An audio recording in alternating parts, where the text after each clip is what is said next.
at 11:25 p.m. on the 22nd of April, that's yesterday, Nigeria's case count on coronavirus hit a record high.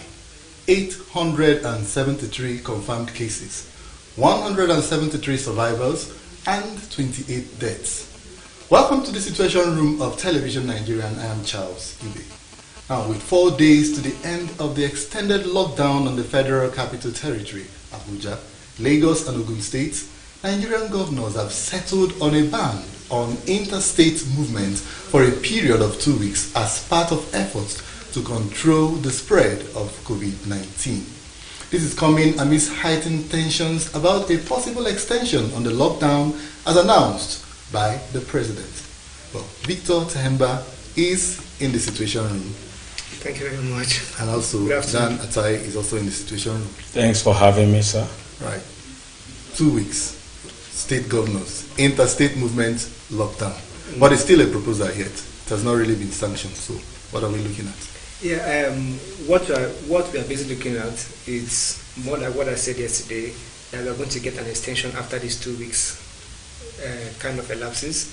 And then what the some state governors are doing, are basically proposing is just a measure of trying to secure their states, make sure that everything seems all right. Just like what we're talking about Kogi State, that at this moment they've not had any case, and then this is the right time for them to take proactive measures to make sure that their state at least stays safe from the whole virus, because they are actually bothered by states that already recorded case, Benue, Kwara, Edo, Enugu, and what have you, and basically. So I think this lesson proposal is not wrong in any way. It's just that some states are going to, some people are going to feel it more, especially those that stay in Ogun and work in like Lagos, those that stay in Nasarawa, work in Abuja, and then those that are coming from Lokoja as well. So it's going to be difficult for this every category of people to come into this, but then it's a very good lesson proposal from the governors, and it's something that the FG should look at it and consider. Okay, now they said they've passed, after their meeting, they've passed their resolution over to the presidency. I think they forwarded it to the vice president. Yes. I think the meeting was held through conference, e-conference, teleconference, and then they're forwarding it to the federal government to take action. And I'm beginning to wonder, doesn't the states any longer have the power to lock down their borders? Is it not something they have to just do ordinarily? Since they, as governors, have come and agreed, do you still have to wait for the federal government perhaps to make a proclamation? They are waiting for funding. They are waiting for COVID-19 money. Don't forget that the IMF gave them money. World Health gave them money. So they are looking for how the federal government will share that same money with the states that have the pandemic already existing in them. No, but this time is the whole 36 state governors. Now, they want every border around Nigeria, within interstates, closed, whether they have cases or they don't have any case. They want it. They kind of want to curtail the spread. Yes. But curtailing the spread and locking down the nation is not only the solution. Curtailing the spread is the solution, yes, but we are looking at immediate solution. Immediate solution to COVID-19 in our own way, not waiting for World Health, not waiting for outside International Monetary Fund or help from anywhere. If you are locking down your state, you should be capable of doing the needful within that lockdown period, and doing the needful so that people will not just become lawless out of hunger, become lawless out of poverty, and become lawless perhaps out of, is it only COVID-19 that is the disease? We have other diseases moving around the country, and we have to deal with it. What are their trajectory towards dealing with this pandemic and other diseases alike? So it is not just to close the borders because COVID-19 has become the order of the day, the rumor of the day, or the event of the day.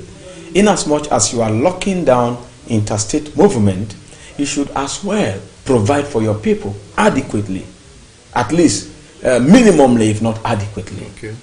Now, before now, people already speculating about a possible lockdown. In fact, you were actually almost certain that it was going to happen. But now let's look at this case of the states first. Interstate borders. It presupposes that okay, nobody should go out of the state into another state. Nobody should come into the state. But perhaps there will be free movement within the state, especially those states that have no cases yet. Exactly. So is it how it's going to play out, and should it be the case? In fact, that should be the case. So it means that states that presently are free from it or don't have such huge cases on their hands, then they can have that free movement. So we're like, for example, when you go to Oyo State, for example, the cases they have so far recorded is just in 2 local governments. You talk about Ibadan and then Oluyole. Those are the 2 places that have recorded cases. So it means that the other parts of Oyo State can go on and live normal lives. Go on with their own businesses. Now you have in Kogi State, for example, they have not recorded any case. People can still go on. When you go to Benue, the only place they have recorded any case is at the Lesser State capital. So when you go to places like Otupo or you go to Otupa, you go to Boka and the rest of them, they don't have any of those cases. And then there are other states like that. So coming out to say they want to lock this interstate now, it is not the novel solution to the problem, but then that is the solution that so far we know that if people stop moving, the virus also stop moving from person to person, and that is the right way to go. And I think that one of the reasons why they are looking at this is not entirely to get money, but this is governors coming out to say, let us secure our states. As proactive measures. As proactive measures. When you look at Lagos and Ogun State, the cases keep rising. At the time when we thought Ogun wasn't going to record any case, then they had to record another case, like 4 cases. And even that Lagos, they got other cases that they had to transfer back to Ogun State. These are residents of Ogun State that came into Lagos. But then in the case whereby there's this interstate lockdown of borders and everything, I believe that those people who went to Lagos and then got and tested positive and they had to be transferred back to Ogun State, that would not have happened. And who knows, perhaps they got that virus while they were in Lagos. Yeah. So they would have stayed in there. It's just a measure that will go a long way in containing this virus. The most important thing for us is to contain. Now people are looking for, we have not found a solution yet. Nobody knows when we are going to find a solution. So right now, the novel thing to do is whatever we can do to stop people from moving and spreading the virus. Engineer Dan, I know you want to say something. Yes, I wanted to add something so that perhaps it might also be in line with what you wanted to say. Okay. President Buhari did say that advice from experts and prevalent situations might lead to, in fact, will go a long way to decide, forming a decision on whether to remove lifting the lockdown or not. I had experts saying it is not actually wise to lift the lockdown right now. I remember the first time they went on the lockdown was 100 and something, and as the last count, 820 something cases. Now, what do you think the president is going to do right now? Like I said, we have already known that this pandemic could kill from certain age limit, especially people with cases of other terminal diseases. When you want to lock down completely because of COVID-19, measures that I would want to be in place, because I know definitely that absolute lockdown will be difficult in Nigeria, whether you like it or not. There are factors to that could even aid movement despite the pronouncement of lockdown. At the checkpoint or at the, interstate boundaries, yes, we could have mechanisms like the thermometer there. When people get to the checkpoint, you have to check them whether the temperature is of anybody in the car is high. But asymptomatic cases, do they have high temperature? Yes. For instance, the index case in Benue, she was asymptomatic, but her temperature was high. COVID-19 must bring the hike in temperature first before any other reaction. And it is very abnormal. So it is easy. Even in Wuhan, in Italy, and in Spain, we saw how the thermometer was being used. Even China had to go and develop a helmet thermometer such that just looking at the individual, the temperature will be read. and you can ask him to stop there. But since we don't have that technology, the little that we have, the simple hand thermometer could be used at the boundaries and the checkpoint instead of total lockdown. Because if we say we are just going to declare total lockdown across the state interstate boundaries, the effect or the factor of corruption could still allow people to just pass. Even persons with COVID-19 could just give the policemen or the security personnel at the checkpoint 1,000 or even 500, and the person will be allowed to pass. Don't forget that norm has not been eradicated. The norm of corruption has not been eradicated, or even it's still a very major factor. A factor in the country that affects almost everything. So in the presence of that factor, what do you do? Provide testing material or kits at the boundaries. The simple test is the thermometer, number one. And then number two, another solution is that emergency medical assistance at the checkpoint, in case you notice at the border, yes, at the boundaries, in case you notice that this patient is having or this person is having, not patient now, is having COVID-19 symptoms. Medical expert at the checkpoint, so that you don't block everybody from, people are already hungry in FCT, hungry in Lagos and in Ogun, and would want to migrate to their villages where they believe that food could be gotten from the farm. You understand? To cushion the effect of this COVID-19. But if you now declare a total lockdown of the borders, interstate, yes, it will go a long way, but will it stop the migration? Of course, it might not stop the migration, and it has not even stopped, the lockdown has not stopped the cases from escalating to... You understand? So yesterday, before you go into that, yesterday we said something here in the situation room, and immediately it was implemented. I was happy.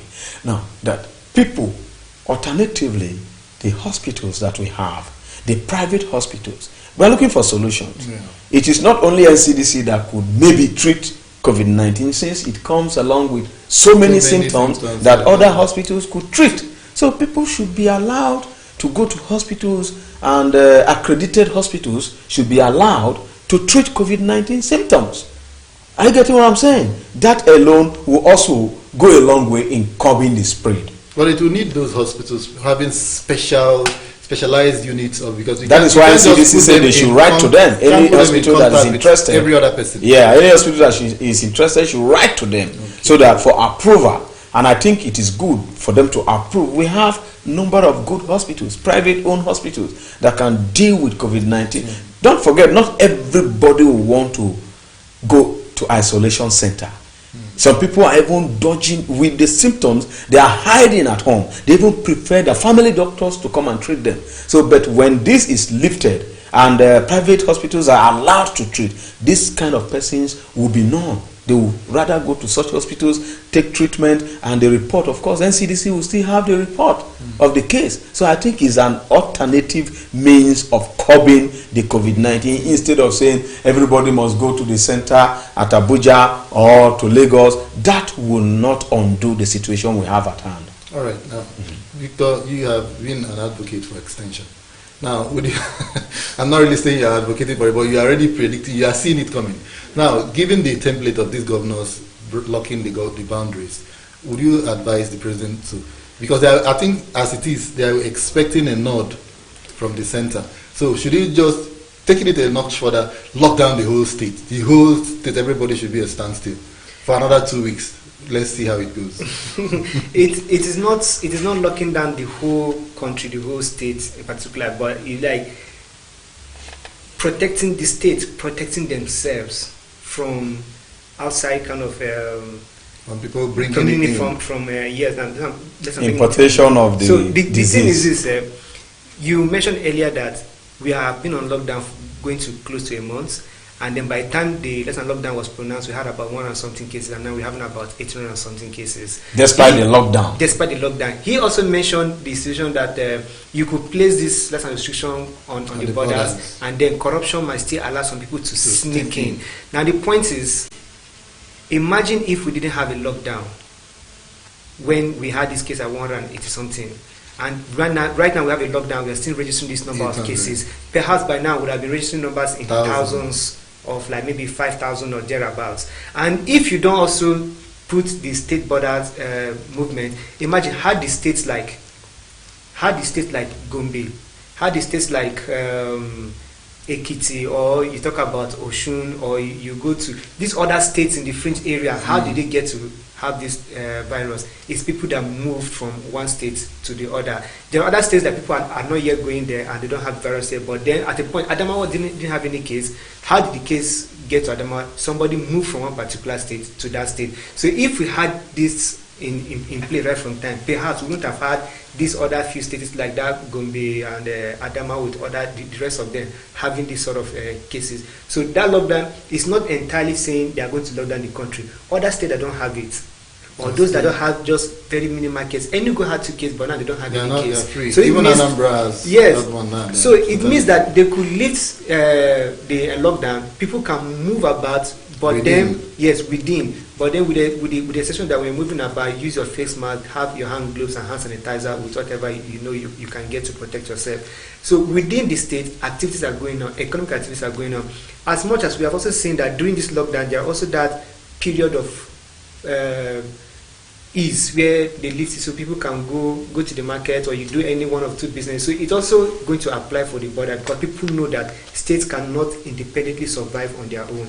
They will need others. Some people, like you said, people are going to want to bring food from other states. So I believe that there are going to be periods, like maybe say for this weekend, the borders are going to be open. So if you want to dash to this place or dash to this place, you can use this opportunity. And still go and mingle. But then I also agree with other suggestion that at those borders. Okay, now at that point now, do we really have clearly designated border lines? Because states like, okay, let's even not go too far. Abuja and Nasarawa state, you don't even know when you're already in Nasarawa. In fact, some people that stay in Nasarawa still say they stay in Abuja. Lagos and Ogun State, you don't know where Ogun State starts and where it ends. People can easily trek into the next state, and you understand. And now with the fear of these communities spreading already, that we are talking about, so how is it going to be really easy? How effective is that boundary closure? Even if you have to mount emergency medical units at the boundaries, which boundaries are you talking about? The ones that are along the major roads? What about the ones that are in the hinterlands? Okay. So the thing is, there is no policy that is, or there's no idea that is 100% perfect. There are always going to be loopholes somewhere. So when we basically talk about the borders between Nasarawa and Abuja, for example, the last time this started and we went there, there's a particular place they call the boundary. So they could actually stay there, but we know that some people could drive into the other area and then come out from what they call Lesanjiko or whatever it is, and then get that can happen. But then it's also good that a lot of people will be coming through the main road who don't know the inner roads and all of that. But are there countries that are not even observing lockdown? Even countries where the pandemic is much pronounced, they are easing lockdown right now. China, Spain, Italy, they have eased lockdown on cushion lockdown on certain areas. In Italy, for instance, they said those selling food, those should be allowed, just like we said, essential commodities here. Yes. In some states, there is lockdown. Why they allow? In Italy, where they recorded, one of the highest number of COVID-19 death. In US, are there total lockdown? In China, what about Vietnam, which is closer to China? There's nothing like border lockdown, and they have no single case of COVID-19. Taiwan, also, no lockdown, no case of COVID-19, because the first 268 COVID-19 case they had, they dealt with it at the airport immediately, isolate those people and treated them, and they became negative. They were pre-warned about it. Now, they had prior knowledge. As a matter of fact, they never had any prior knowledge just like we in Africa. They have a working system that, and we learned in Mauritius. At that time, they knew that there is a virus outside called coronavirus. I know, even up to now, I'm telling you, even right now, okay, they knew and they took proactive measures, and the virus entered their country with low percentage or low number, isn't it? And they tackled it. They tackled it, and they still allowed trade. They allowed movement. Only that they kept to social distancing. They kept the regulatory laid down rules by World Health, washing of hands, and their disease control centers, regular hygienes, and face masks. Even the face masks, they refuse to collect from any country. They manufacture their own, state to state. So these are areas where you could look at solutions to the spread of COVID-19 other than just locking down people, locking down. There are nations who do not lock down and they are moving well. Okay, now. So objections to that. So I know that you are saying objection, because what I'm trying to say is that we know that COVID-19 is like a war. In a warlike situation, nobody will tell you to lock down before you lock down. Nobody will tell you to lock your shop. You have to lock your shop. To go and hide, even you could hide beneath the underground just for the war to ease before you surface to the earth. But in a situation where we are not at that kind of war, but we may suspect that this could be either biological or chemical warfare, and then the effect is not much pronounced in this part of the world, like what we have in the countries where they were badly hit, we could devise these proactive measures and allow movement, because we cannot actually sustain people with food or money, and our economy is not even strong enough to say if we declare lockdown like that we could survive in the next how many months. There are countries, yes, US may extend to May ending, Italy April ending, and so on. But there are areas they do not declare absolute lockdown the way we are planning to do. So the NGF, the Nigerian Government Governors Forum, should think and borrow a leaf from countries that did not lock their borders and countries that did not even pronounce lockdown anywhere, what they are doing to cushion or prevent the spread of COVID-19, rather than declaring lockdown without commensurate assistance to people that you are locking down. So I think sometimes when we are looking at this issue, we shouldn't look at it from an emotional standpoint. No, it's not emotional. We are giving solutions. You have said lockdown as a solution. Me, I have said lockdown is not only the solution. I also provided solutions. So the thing is this, he mentioned countries like Spain, Italy, the US, Taiwan, Vietnam, and all of that. At the time where this thing was at the peak in Italy, the entire place was locked down. They are taking off lockdown sanctions in some places. They are not easing it up. They are easing it up because the number of recording new cases has dropped. The same thing in Spain. The same thing in other areas. Even in Accra, where they were even recording high number, they seem ease up the lockdown tension, because the areas where they ease up the lockdown tension, they weren't having those sort of issues. It was in other areas where they were having more of that issue. You talk about Vietnam, or is it Taiwan now that you said they had 268 cases and they dealt with it right there at the airport. Now they don't have those cases. It won't make any sense for them to have any lockdown. When we had 50 cases, 40 cases, we didn't have a lockdown because those were cases that we thought we could manage.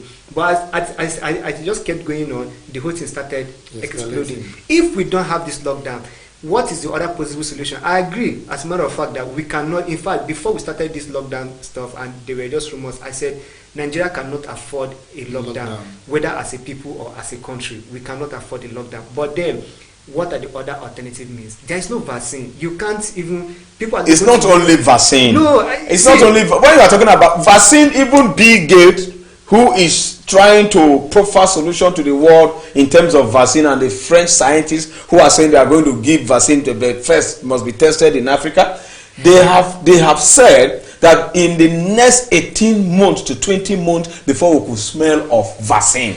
So in the absence, hold on now. Solution. No. So it means that the people are being discharged from the hospital. China have discharged 91% of the cases with COVID-19 from the hospitals. And same is Spain. I get me. Saying it's Italy now. They are discharging people. Even how many deaths in Nigeria. Hold on now. Yes, in Nigeria, we discharge people too. No, do you agree that we discharge people in Nigeria? We discharge people. Okay, so what did they do before they discharge people? If we have given solution like hospitals should treat COVID-19, but it's not a solution. So it is not the absolute lockdown that is the solution. Do you know that even with lockdown, you can carry COVID-19 in your room locked down?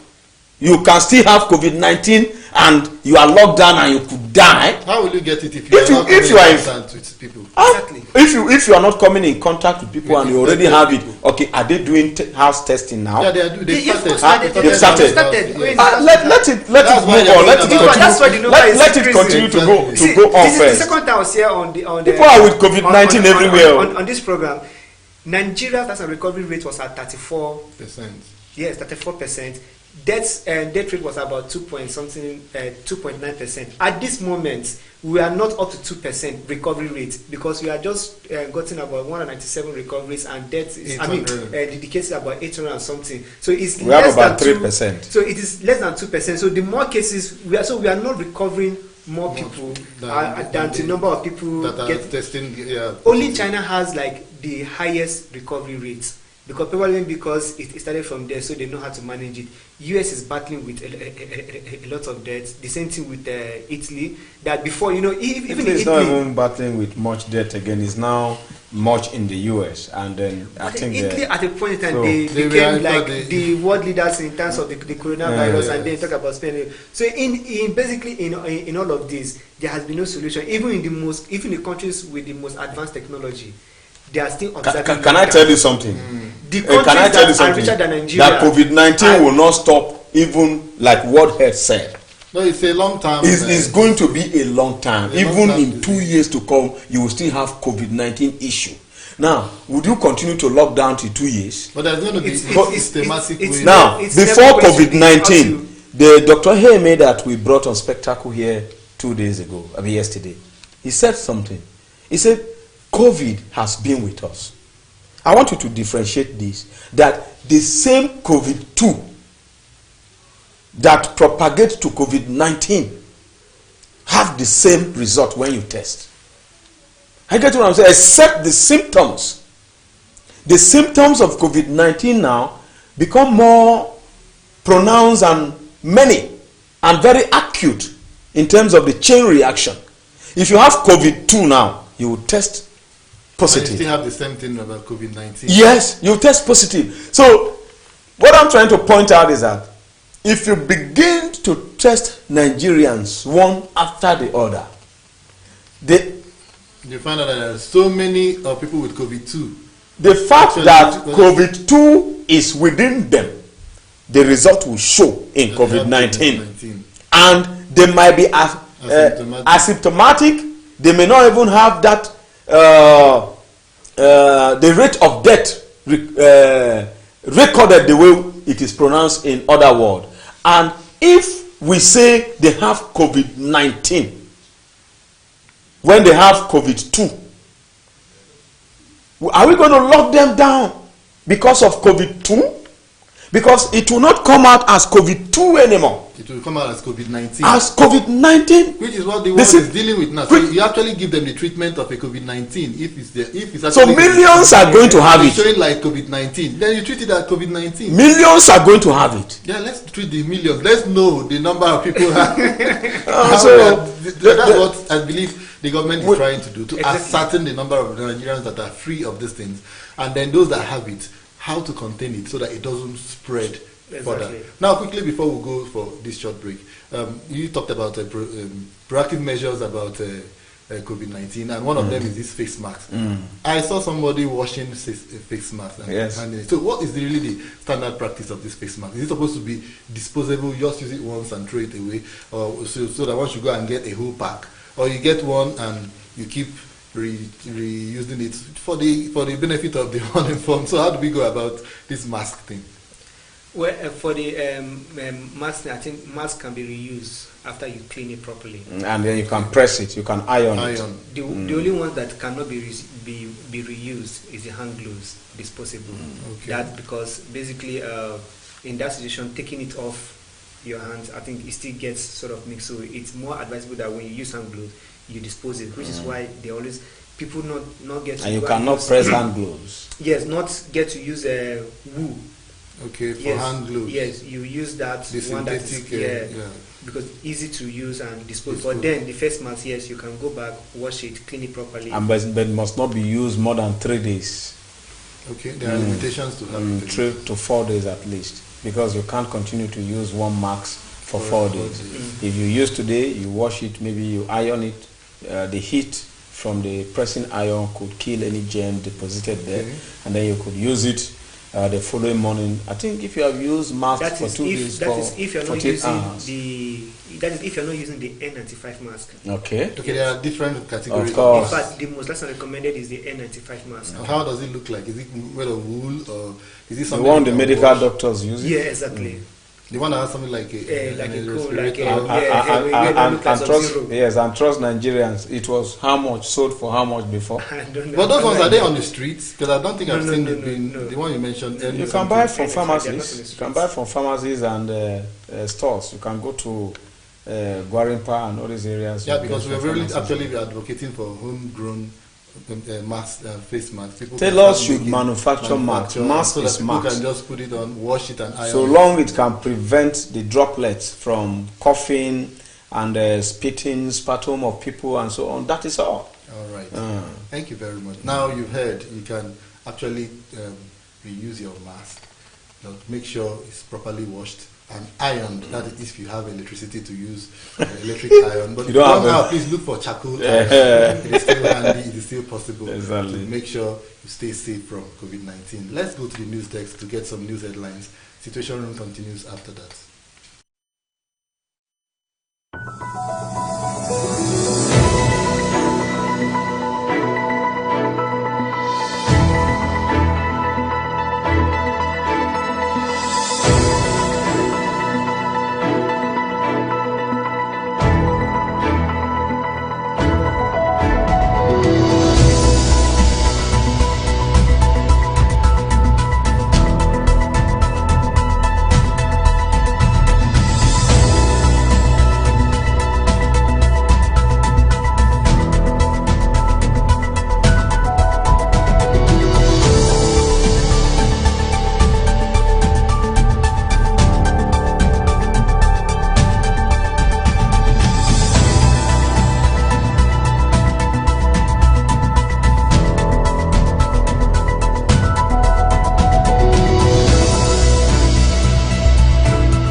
Thanks for staying tuned. It is still the COVID-19 situation room of Television Nigerian. We just saw some headlines, and the one that caught my attention, the Chinese experts, they're ending their quarantine, 14 days quarantine today. So they're supposed to be let loose. No, not let loose, but it is time for them to come and show their expertise. Exactly. Why in the first place they were brought to Nigeria. Okay, so what do we expect? What should we expect in engineering? There are people, scientists like what should we be expecting from them right now? I think what they came for, they should be allowed to do it. They are already here, and going back without actualizing their mission. And I think from what we heard, is a Chinese construction company, corporation that brought them, because Chinese are predominantly the people, the engineers, orchestrating every engineering, developmental that has to do with civil or even electrical or whatever engineering that you have in this country. They are majorly the ones handling our road networks, like we see all over the country. So it is that company that they've come to, the people in that company, their own citizens that they've come to help. And then they brought some aids. They brought some aids to the Nigerian government to help the test kits they brought and some other palliatives. And I'm sure those ones were also quarantined alongside with them. The test kits, the equipment they brought. Right? That goes to tell you how a dependent nation like ours will always, be looking for help from left, right, and center. Even this man, Bala Subini, said as little as COVID-19. He said little that. It's not even up to HIV, among the categories of viruses. It's not up to HIV, and look at the way it created a pandemonium across the whole world, the whole globe. However, let them do their job, and they should be strictly monitored, because we don't want what happened in Spain or Italy or in US to replicate itself in Nigeria. All right, before they came, we saw the NMA, and so a whole lot of Nigerians kicked against experts coming from Nigeria. And now, I think, as at that time, we didn't even have it this much. Yes. Now, and it appears, because there were concerns being raised several places, that our healthcare facilities might actually be overwhelmed with what we have. So, don't you think even the NMA will be glad now that these people are around? I mean, well, the enemy will not be glad. They only said this speculation that said even it's like they came to treat certain persons. You understand? That was why they came. The enemy, I was overhearing their speculations, but they can't be happy as a body, because their presence or their importation to the country was against their ethics. Even when they too had cried out that they are short of manpower. They also said that before you come from abroad as a medical personnel to operate in the country, the Nigerian Dental and Medical Association, the registrar must, certify you okay. Bottlenecks, bureaucracy. Yes. That was ordinary times. Now these were critical times. Critical stuff require critical measures. The question we ask is that, were they aware, the Nigerian Dental and Medical Association, were they aware? Do they allow this to happen? And peradventure, we actually get to know that these kits and the face masks and whatever they brought to aid us are actually Trojan gifts. What are we going to say? You understand? Or what will the FG do? However, I am positive, and I want to be positive that they have been in business with us. We have bilateral ties of trade, and I think they will maintain that status quo, and they will also respect that relationship to ensure that whatever their mission is in the country should only be positive. Yeah. Okay, do you foresee any... I mean, don't you think everybody should be glad right now? Well, personally, I don't even know what we should expect. But since they are already here, then they have to do what they were brought here for. And this was a gift from CCECC. So it is not like Nigeria demanded for or asked for the assistance. It was a country like, okay, we've had very good business relationship.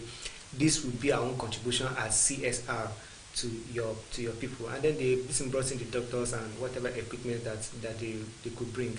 So right now, I think when they get down to work, okay, since now we even have more cases in our hands, and then it means that their work are going to be, their extra hands are going to be very appreciated and necessary. But we don't really know yet how they are going to operate, whether they are going to go to NCDC facilities and start working there, or they are going to stay in a particular place.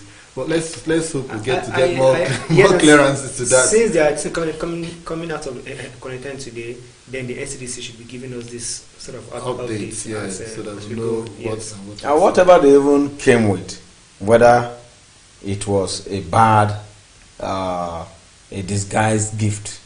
Yeah, but I don't think we should be thinking about no. Because now those gifts have also been quarantined before they're going to use. If there was any foul play, you would have, you understand? Would have that noticed. Is if we actually checked. If we have the right machines to check. But however, I want to just beg the Chinese government. Of course, you see the politics that is happening now. The tussles between China and US for trade and PPE. PPP.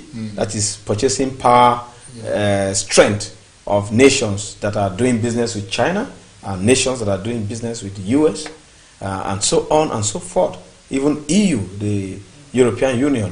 China should now maintain this tie with Africa, and especially Nigeria, and ensure that whatever aid they are bringing to us does not cause our people harm, and that will now propel us to do more business with them, to have just the way we give them the whole country. And is there actually, personally, a worry to me, a concern is not about these people coming. What I'm concerned is about the idea Nigerians are attaching to these people. We're not even looking at it in the form of transfer of technology and all of that. They just came and they stay, they do stuff. What about coming to put some things, train Nigerian young medical experts? That is it. That is what the country has never. Really when you are writing a memorandum of understanding, especially with a technological nation like China, you should stipulate in the MOU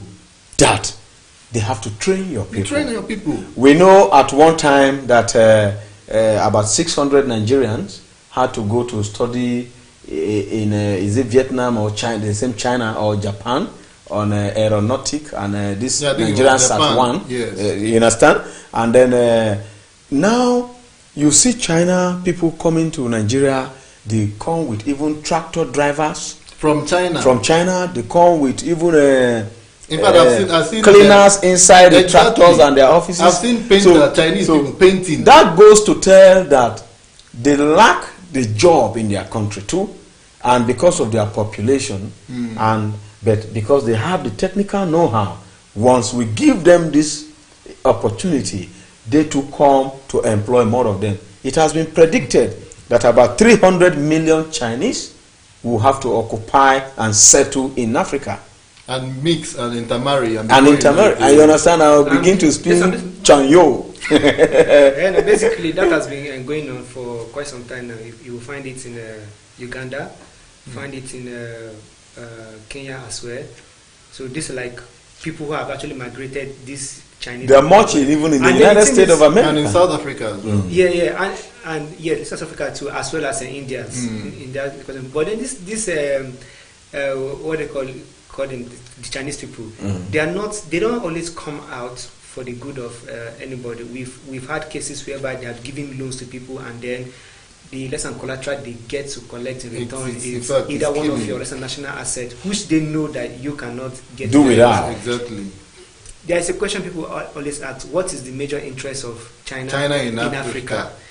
It is not entirely to help the country. Nobody comes from anywhere to say. But China has been giving a developmental fund to Africa. Exactly. Nobody does. So the thing is this: even a philanthropist that goes somewhere to donate materials or donate money to people and help people, there's always something in needs for them. Nobody does something. You yourself, that is Victor.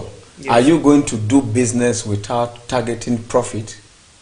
No, that's not the problem. When you are doing business for profiting, it's different. But it's different when you are doing business for profit and making it look like you are doing somebody a favor. Yes, it's a favor. That's not the issue. We've had countries there, in Tanzania or in Tanzania and Zanzibar and other countries where these countries have made the Chinese government for assistance. Chinese government have given them assistance, and then at a point they couldn't pay. And national assets are transferred to Chinese people to manage for a particular period of time so that they can recover whatever money they have had, which other countries don't get to do. That is basically the worry that people have. Other countries of the world have with their. Don't forget, especially African. You are correct. Yes, and then when you look, even when you go back many years ago, the friction between the US and the world powers and then the less and Soviet Union when they were coming into Africa and all of that, it was for the same reason. Not it just simply to oppose the distant powers of the UK and the US. Yes, so when they break the monopoly. Yes, now once they come in, whether it's from Cuba or from Russia, they just want to support anybody that they feel is going to be against the US government. It is not always for the benefit of the people or whatever it is. But in terms of trade, and production, we depend largely on the Chinese government. That's what I'm saying. And we again, need to break that dependency. Exactly. That's what we need to break. I think government has to start thinking in that direction. Is it now? Yes. Since independence, now, we have been a dependent nation. But it's now, one day that the change starts. Yes, the change can start. But if you look at the advancement in technology, there is no bank that will not depend on technology. Now that Internet of Things is even coming, and the advent of 5G, let me tell you, it is either you evolve with the evolution or you are extincted completely. That is exactly your point. Yes. My own point is this evolving with the evolution. Yes. We don't have to always be receiving. Let's evolve. Now, if China there is something they can depend on us, and that is food. But they're not the ones that even give us even toothpick. Toothpick is not food. It is when you've eaten before you can use toothpick or match. See, if we must have what to call, whether you like it or not, trade by barter goes on every day across nations, especially treaties of trade like this. If we can be food sufficient and become exporting nation the way we export crude oil, definitely China will not only come and live here, they will be lifting tons of food from Nigeria on daily basis to China. But you know that they have a more evolved system of agriculture than we do. But you see, technologically, but most of the food they eat are filled with genetic substances. But they have it in abundance. And they even bring it into Nigeria. Well, I think we can give them lot of raw materials apart from the ordinary processed food. We can give them lot of raw materials to do what they want to do in their nation, and we can equate it. Don't forget that President Buhari have signed that we could use the yuan, the Chinese yuan in Nigeria here, and also trade with the naira. Years ago. We can also trade with the naira. So these are part of the benefits we are gaining from China. After all, the machines they are using to grade our roads now, where the Ministry of Health here, we don't have that kind of machine. But then again, even the ministry. You are talking about here hold on. Have you seen a nation? I know you are talking about the dependency. Have you seen a nation that have a ministry of work and housing, not Ministry of Health, a whole Ministry of Work and Housing? Look at that name, Ministry of Work and Housing, responsible for the construction of what? Roads, maintenance and so on. You even have the FEMA, the emergency management, whatever, you have them under it, and each state have the Commission of Works and Housing. Yet, it is Chinese Ministry of Work and Housing that construct our roads here in Nigeria. Why? The machines, the bulldozers, and whatever that you have there, go to the ministry there. Either they are obsolete or they have been bought by somebody in time past, and personalized. Which is still in line with so what we are saying. Like, it boils down to leadership. Our point, actually. Now, It boils down to leadership. Before we sign anything, I think that's what we are advocating now for the government, if they are listening. Before you sign anything with China, with India, with US, or with every other person, you must have to ensure that you gain more out of that relationship, especially when it comes to technology. Especially like you talk about construction, CCEC, they are building every road. In fact, they're not even just CCEC. We have CCECC.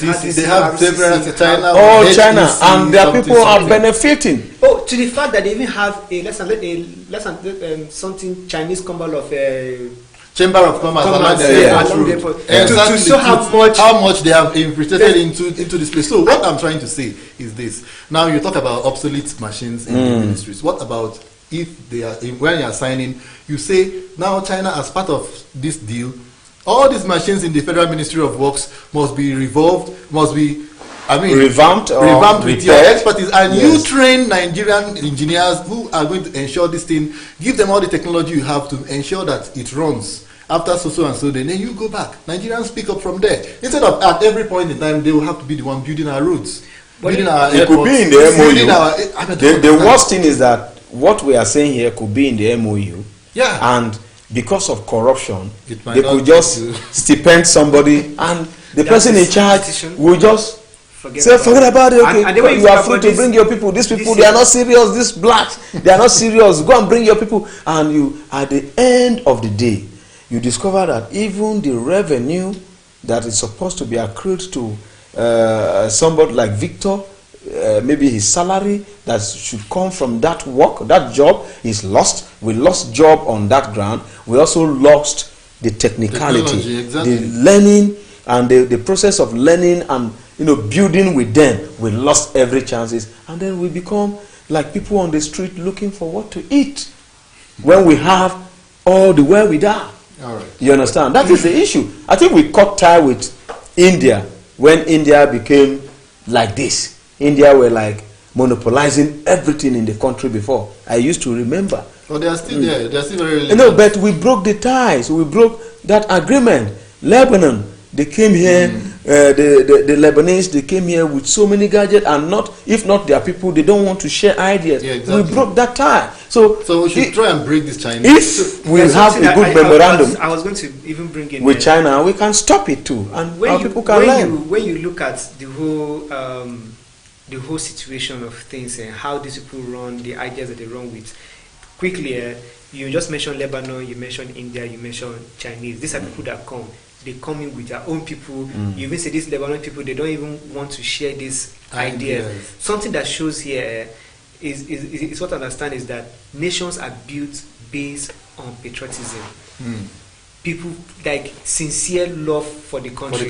For the country first. Yes, from all my lessons, study and research, I came to find out that Africa wasn't ready for leadership, for self-governance. Yes. So it doesn't matter. Yes, for independence. So most of the people in Africa that we call the African heroes, African leaders, these were people that were reacted out of what we say kind of emotions and that ego of saying somebody coming out from somewhere from outside and then oppressing us in our own country. Where I talk about let's come and Nkrumah, or talk about let's Julius Nyerere, or is it this in Patrice Lumumba of Congo, or you talk about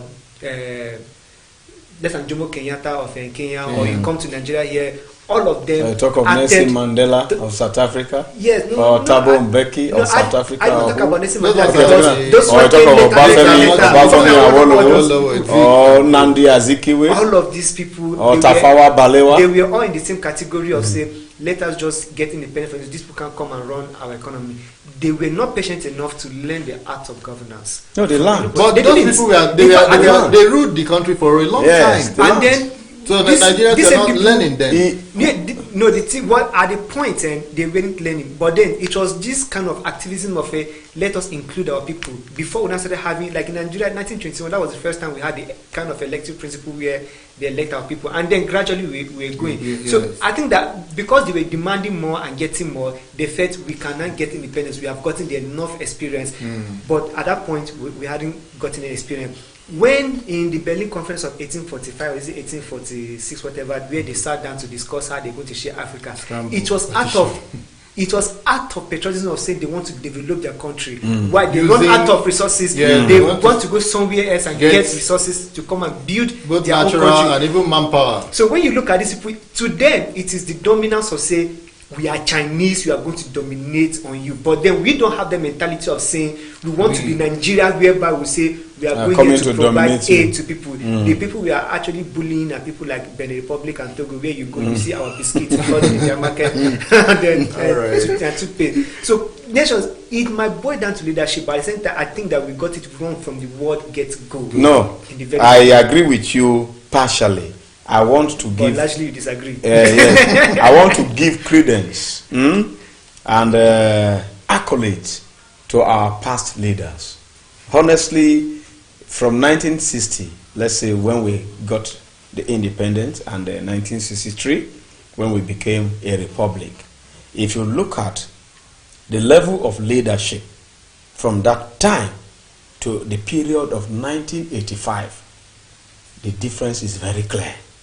Very, very clear. I will not blame Nnamdi Azikiwe. I will not blame Obafemi Awolowo. I will not blame Tafawa Balewa or anybody. I will not blame any African or Pan-Africanist like Nkrumah Kwame, even a great man like Jerry Rawlings of Ghana. I will not blame them. Even the South Africans that we helped in 1977 here. You see how it is. It boils down to leadership. What happened between 1963 to 1985? I get what I'm saying. What happened? Our currency, the naira, was it devalued at that time? No, it was never devalued. What was our resources, our GDP, that brings us the gross domestic income? Was it oil? It was not oil. It was agriculture.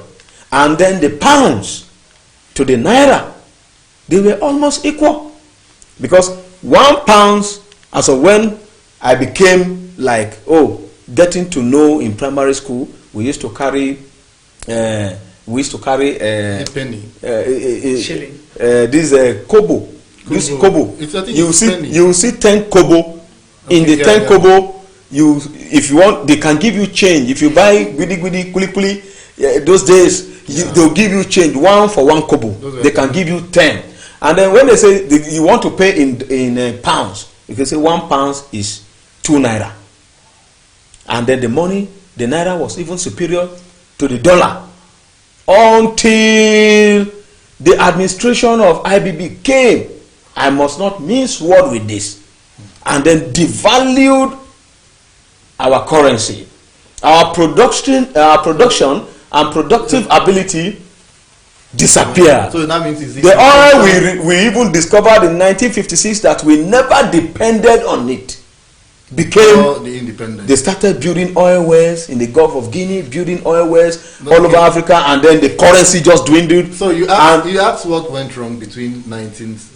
It is the corruption that. So not just corruption. Let's say is the incursion of the military. And we are still within that military mentality, isn't it? We are still having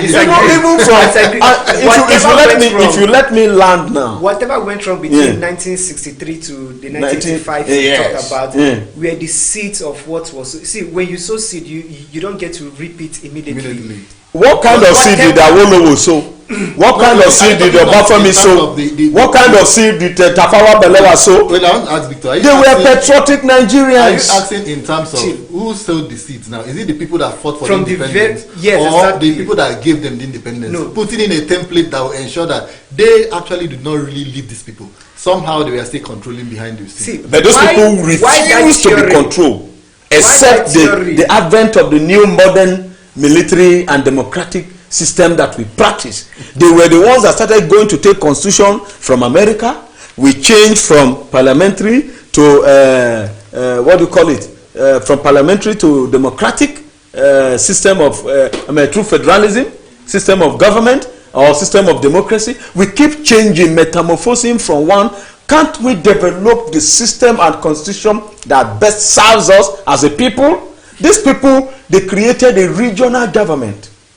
regionalism. And the regionalism was serving us while Awolowo was controlling that of the southwest. The southeast was controlled by Nnamdi.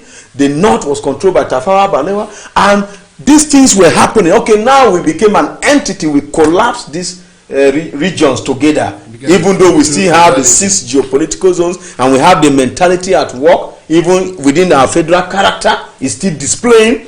Now, why can't we sustain the independency that we were sustaining?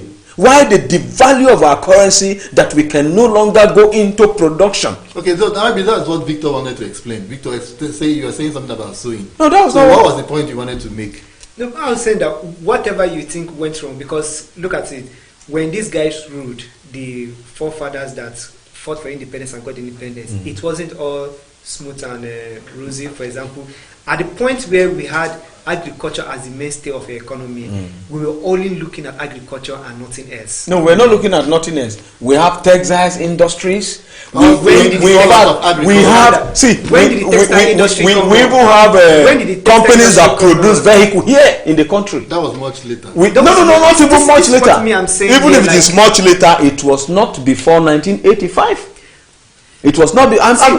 Even when look at the clause of when this thing began. These were seeds that were sold by these same people we refer to as the godfathers. It's greedy leadership. It's greedy leadership. It's great leadership. Greedy leadership. They see whatever we are experiencing, whatever we experienced from 1963 to 1985 or presently, these were seeds that were sold by the forefathers. They didn't. While at a point in time we had to jettison some things and then get to borrow some constitution, because we've not even had the experience enough to really understand ourselves and create a constitution that will be unique in our own way. Homegrown constitution. Yes, homegrown constitution.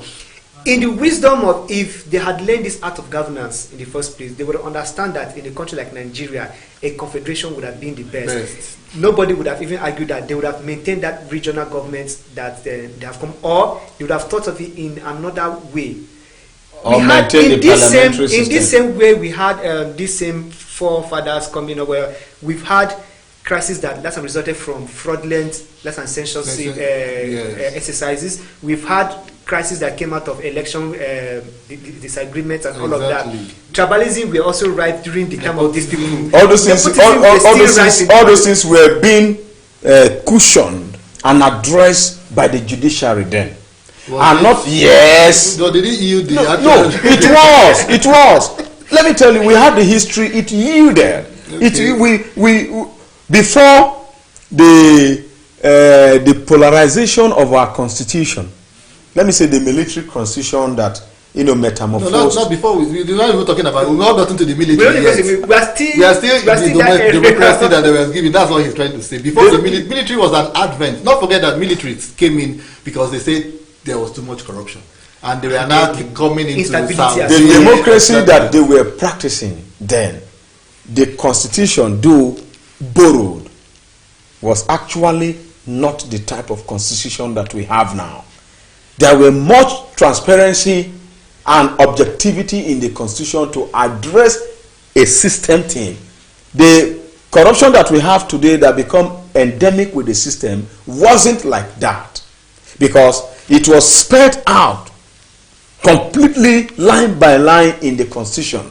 It was in 1976 that constitution was changed by the Obasanjo administration. And then the military incursion. And why do you think that the military now went to give us a fiat document known as constitution today, and then in 1979 re-amended it? They amended it, and in 1999 again under democracy we keep amending this constitution. Why don't we draft from what the constitutional conference, the two constitutional conferences that we had so far? If you look at what was laid down in those constitutional conferences, that's why I say it boils down to leadership. And who is telling you not to do what is good? Is it the nation that you got independence from? Or is it your own gluttonous lifestyle? Or corruption that is inborn in you. I wonder why that is telling you not to do what is the right, what is the right thing to be done in the nation. We are going too much into governance. I do not blame our forefathers. I blame the current crop of leadership, just starting from 1985. If they had done a good job, that foundation would have stopped, laid and it would be solid difficult foundation. to change. No, because the thing is, it is not just Nigeria. Look, which African country? Exactly. It's not about Nigeria. If you say which African country, South Africa is doing well. Even Ghana, but they are doing. At what point did they get independent? And even after independence, they are still having issues with apartheid. We know they have issue. That issue was squashed out by the reign of Mandela. They handed power, and even now their economy, if you look at their economy compared to our economy, even though we may read in the paper that our economy we are still the number one economy in Africa, but in reality, I came one time under Gigi and said that our economy was number one in the continent, and then with gross poverty. And then the World Bank will be rating you as the poorest nation in the world, and you said you have the number one economy in Africa. The largest economy. Yes, you are the largest economy. And we may be the largest economy, but what about the purchasing ability of Nigerians? Which is what you're talking about. You understand? If you go through by all these World Bank ratings and all of that, you discussed in your program today, you talked about the politics of COVID-19. You will still see the politics of the ratings of the World Bank of Africa. But we'll have to get to that later. Right now, they let the economy reflect on basic amenities. Exactly. We'll have to take a break right now. When we'll come back, we'll talk some more on COVID-19 lockdown before we round up. Join us again.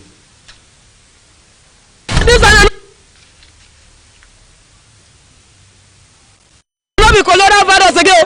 Now hungry virus the warriors now. Hungry in Nigeria is too much. We are hungry. You say everybody should stay at home, and the problem is that some of us they don't have home. Extend what?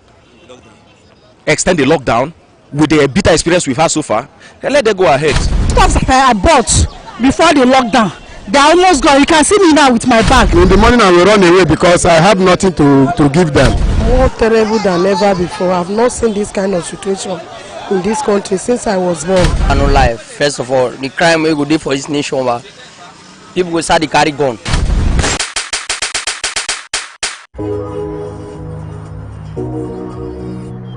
can you share experience so far?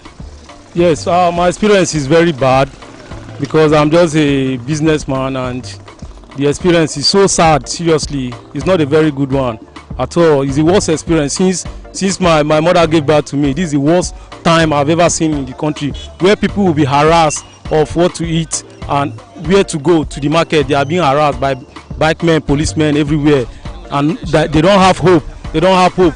We neighbors by neighbors. We are just helping ourselves here.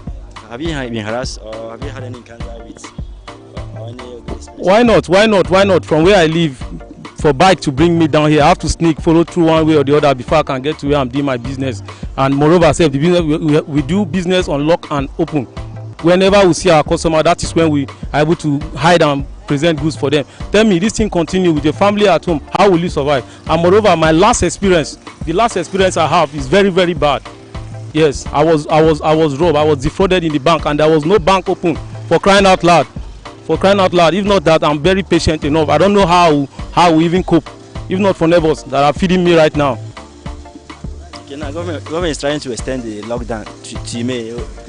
The go ahead will cause a lot of harm than good.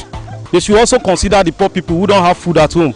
Somebody like me, because right now the whole of my car can be frozen. I have evidence. I will just send my younger brother just a distance of within 50 meters. He was robbed around this Nyanya, and they withdrew all the money in my account. I'm left with nothing. The only hope I have is to come out so that I can survive, so that my family too can survive. That's the only hope. You understand? You see me just looking tattered like this is not my wish. You understand? Because of the psychological effect, it's more than what I'm seeing passing through. Honestly, this is bad government in this country. I've never seen a government who don't have pity for a citizen like this country, like this government that we have now. The extension might lead to many atrocities in the society today because people are starving. Government starved people a lot. They survive by daily end. You understand me? So let it be by leaving something on ground to make sure that we can be able to cross over the expired, the scheduled time. What are your experiences so far since the lockdown? My experience for locking down is that I can't feed my family, I can't go to work, I will be sitting down doing nothing at home. You understand me? So, and we need to go out and do our normal businesses. Well, how are you coping with your family, your wife, and all that? Nothing. In the morning I will run away because I have nothing to give them when they request from me. I have nothing to give them. I will run away, come outside while there is total lockdown. I will leave my family and come out because of the stress at home. What about in the night? Don't you I used to go home at night, whatever we see. Sometimes we take pap and whatever and go to sleep. The thing is so terrible, more terrible than ever before. I've not seen this kind of situation in this country since I was born. The thing is terrible. Our government should do something about the less privileged one. People are suffering. The people that go out on daily basis to hustle for the daily feeding, they cannot be able to meet up the needs. People are suffering. How are you managing the family? In fact, it was terrible for me. My husband, the kind of work that my husband do is daily pay, and they shut down the place now. So the thing is too much on only me, and in fact I cannot do it alone. The thing is not easy. It's terrible for us. Our government should please and do something about it.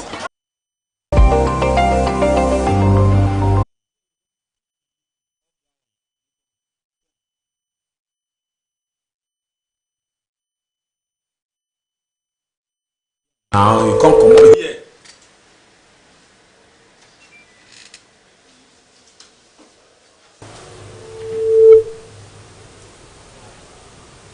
Thanks for staying tuned. If you're just joining us, it's the COVID-19 Situation Room of Television Nigerian.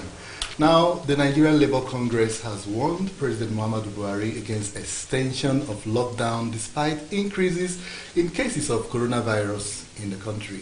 NLC, in a letter signed by its President Ayuba Waba, said there would likely be social unrest if the current lockdown imposed on some states is extended, and urged Buhari to consider the welfare of Nigerians as well as insecurity before making any decision. Now, the Congress further noted that it is inasmuch as it is important to keep many Nigerians from dying in the hands of coronavirus, loss of income and accompanying destitution can also be a pathfinder for numerous other sicknesses and deaths. Nigerian Labour Congress coming in at this time. I mean, I don't know. I know Victor is going to kick while Dan is going to be in support. I will support the Nigerian Labour Congress. I will support them. It is not only COVID-19 that is a death warrant in our climb. So I will really support them that the president does not extend the lockdown beyond this. If the parameters we put in place already are in place, and the solutions we proffered to them so far, they could go by those solutions, there will be no need of any lockdown. Everybody is aware, even the little child on the street is aware of COVID-19 now. Draw your hands and you want to shake it, is there coronavirus? You know, all of them, they are aware of it.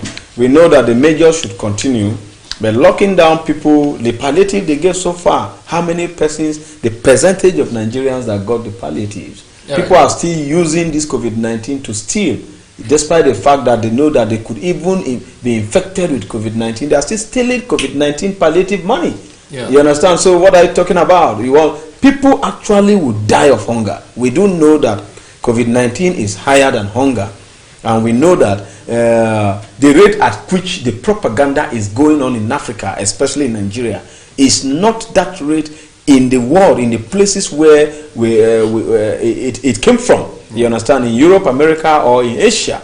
However, it is good to be proactive, but there should be commensurate measures if you are acting in your proactiveness. People, right now I tell you, people that call me daily, me, not to talk of you, not to talk of other people, call me for money assistance daily, sending account number when I don't even know where to get the money to send to them, to give to them, and then you think if you lock them again, there will be a kind of social crisis. I'm telling you. Victor, you have said here before that we shouldn't look at sentiments or whatever emotions when we're having to deal with coronavirus, especially on the government side, when you're actually advocating for a continuation of, or extension rather.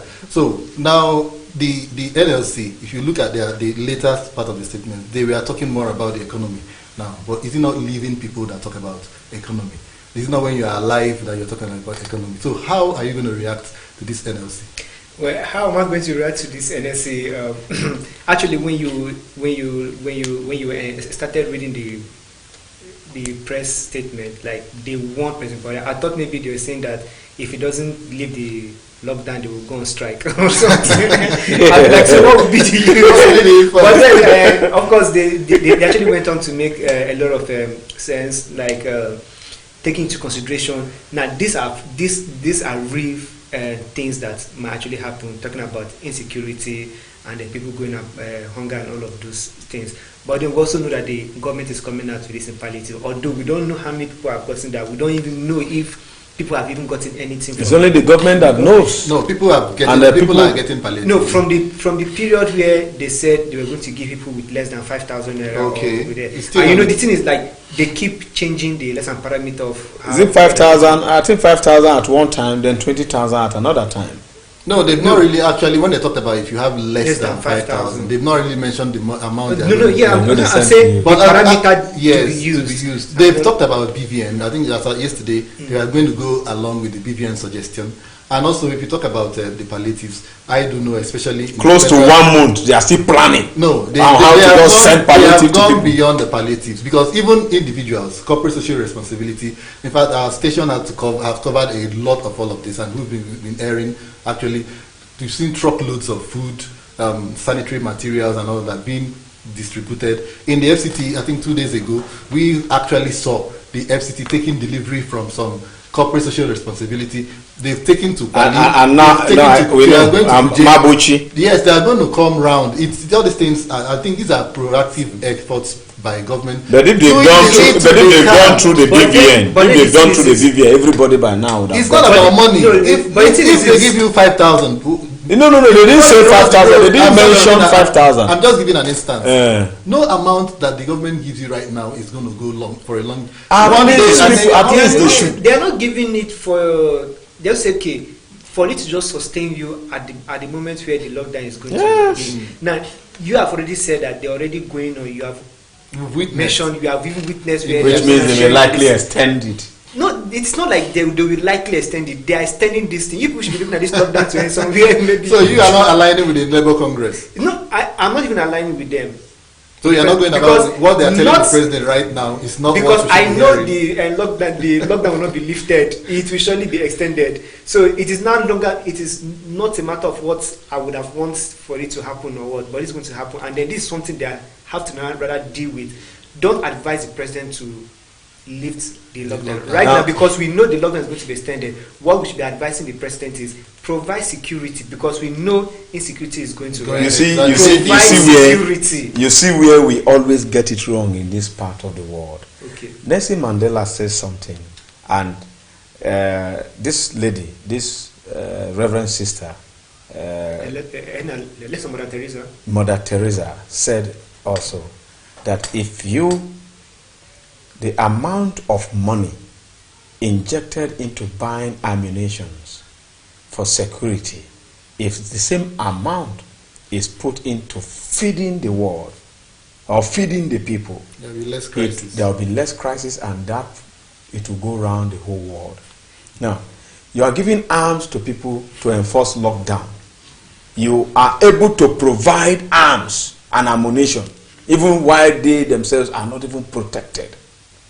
But you cannot give food to your citizens. Hold on.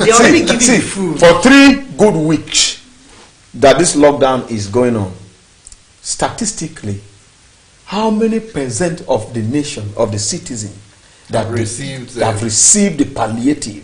Apart from, it is shameful. Don't let me go again to begin to talk the way it might not be necessary in this conversation. Spirited Nigerians, celebrities, individuals and political office holders, they are given to their people. Yeah. They are given to their people. And that's aiding government.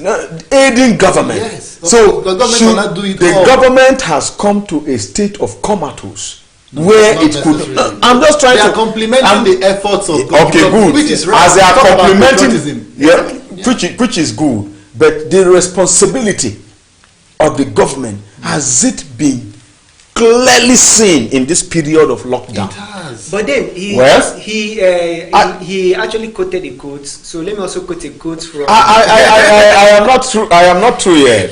So if we are actually, building fund into arms and ammunition, we should also. I think the government should also to know that in criminology, they say the first proactive measure against crime is the well-being of the citizens. Is the well-being of the citizens. Because a hungry man is an angry man. And I will not say more than that as regard so, COVID-19 lockdown again.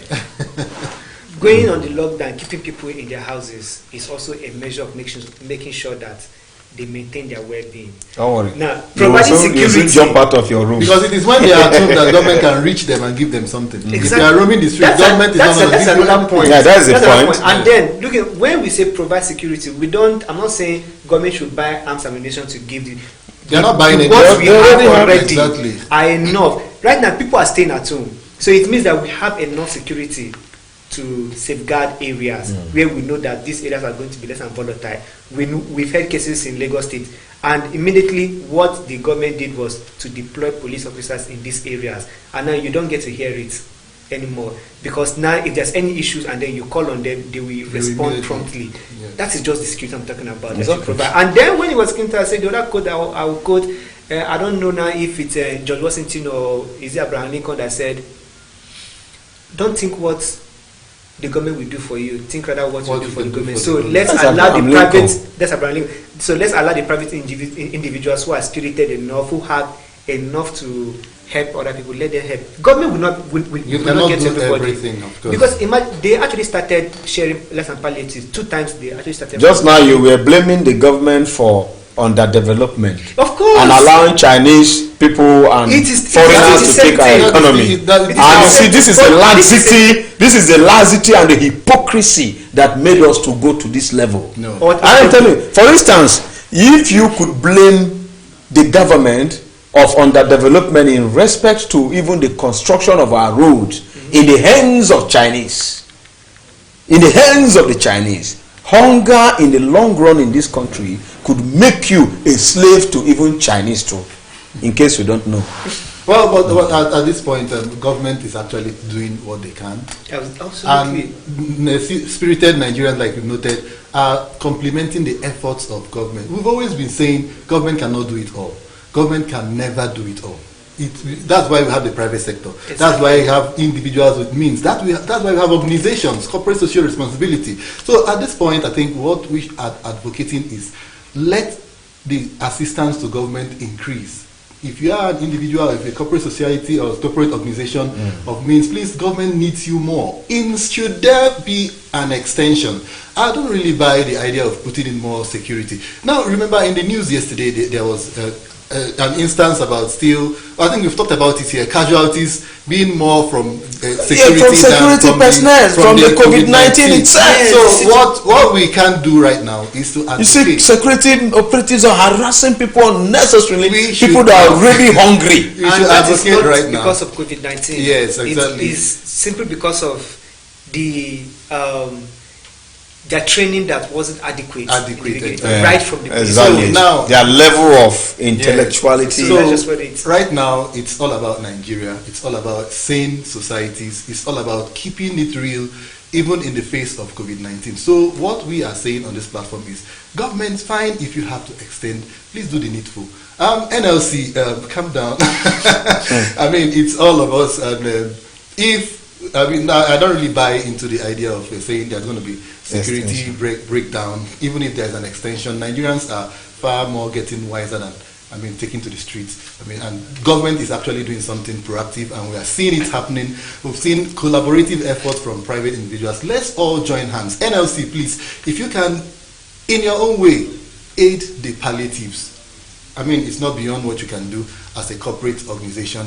Join hands with government so that should they announce, we are not preempting anything. We don't know whether it's going to be announced right now or not. But should it happen, please, let's work together with government to ensure that COVID-19 is contained. And in fact, not just contained, it's wiped out completely out of Nigeria. Thank you so much, gentlemen, for coming on the Situation Room today. Thank you. It has been Daniel Atai and Victor Tehemba. And also thank you also for watching and being a part of this Situation Room today. We will be leaving you right now, but we will definitely see you again tomorrow. That is if you keep safe and if you do everything NCDC says you should do to remain COVID-19 free. See you again on this platform.